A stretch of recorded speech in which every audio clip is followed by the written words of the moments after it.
What is the latest in the circumstances here with Melvin Gordon? Tough situation here, Greeny, because Melvin Gordon does want that new contract, and the Chargers want him there back in Los Angeles. They've offered him a new contract, just not to the level that he's looking for. He's looking for David Johnson, Todd Gurley, Le'Veon Bell type of money, and the Chargers are willing to go to a certain price, but not more than that, and that's where the standoff lies. Can the two sides find a compromise? Is either side willing to compromise to get something done to get Melvin Gordon into training camp, or does this go on into the summer and into the season? He's scheduled to make $5.6 million this year. He vows that he's not going to play on a deal for $5.6 million.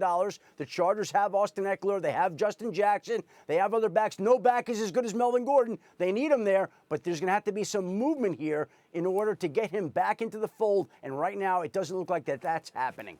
All right, Schefter, well done. We're going to come back to you a little later this hour for a different topic, but I want to bring my football guys in here. Bobby Carpenter and Mike Tannenbaum are with us. Will this work? Will this holdout work for Melvin Gordon? I don't think this holdout's going to work, and here's why. Because, number one, it's different than Lev Bell. When you look at this situation, he's in an option year, not in a franchise tag. Now, he's giving up less money, about $5 million versus $14 million, but when the situation arises, he's still going to be he'll still be under contract next year. The Chargers will still own his rights, and because of that, he's not going to be able to move and get to free agency like he wants. He wants to be paid like Lev Bell. The reality is he played well last year, over 5 yards a carry. He was very good. He's about 500 yards a season in the passing game, but in his previous years, under 4 yards a carry for 3 seasons. He's only played 16 games once. It just doesn't really stack up to him getting paid. Mike, you were a person who would have to make this decision in your career, general manager in the NFL. Would you pay him?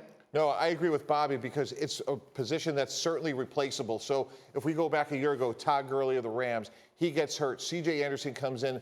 They don't miss a beat. So James Conner replaces Le'Veon Bell in Pittsburgh. It's a replaceable position, and as Adam talked about, if I was the Chargers, I'm operating from a position of strength. I have him for this year. I could franchise him next year.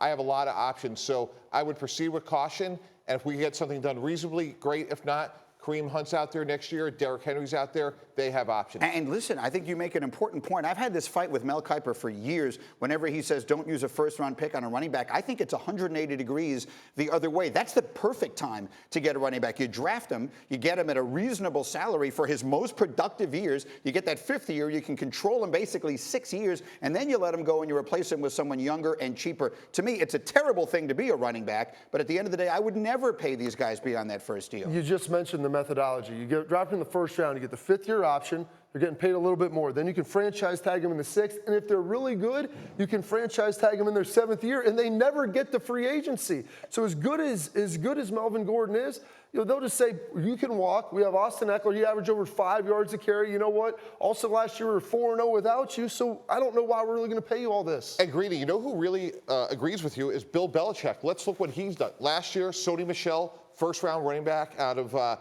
University of Georgia, who has not a great knee. This year they take Damian Harris, 3rd round out of Alabama, another running back that they like. They have James White. So Bill Belichick, when he looks at his roster construction, has done a lot of the things you just suggested. And just touch on Zeke Elliott here, because we talked about it with Schefter there. He's another one who's going to be looking for a big deal. Is he in the same boat? He is in the same boat because he has the 5th-year option. Dallas has a litany of guys that they have to pay, and the problem with this is Todd Gurley got paid last year, and then look at what happened. He hurts his knee. He's not there for the playoff stretch, and so you have Zeke Elliott, who's one of the best running backs, if not the best in the game, and unfortunately, he's going to probably be in this same situation in Dallas. And Bobby, I see a little bit differently. Amari Cooper, they traded for him last year. They were 7-2 after the trade. They were number 1 on 3rd down percentage once they had Cooper.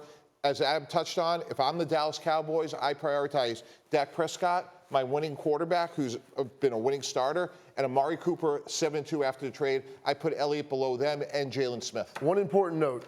Dak needs Zeke to be good. I don't know if as a matter of fact, I'm positive Phillip Rivers doesn't need Melvin Gordon to be a great quarterback. Ezekiel Elliott is a better and more important player, but at that position, I don't think there's any reason to pay him now.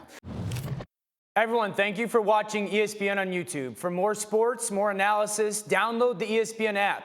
And for live streaming sports and premium content, subscribe to ESPN+. We'll see you there.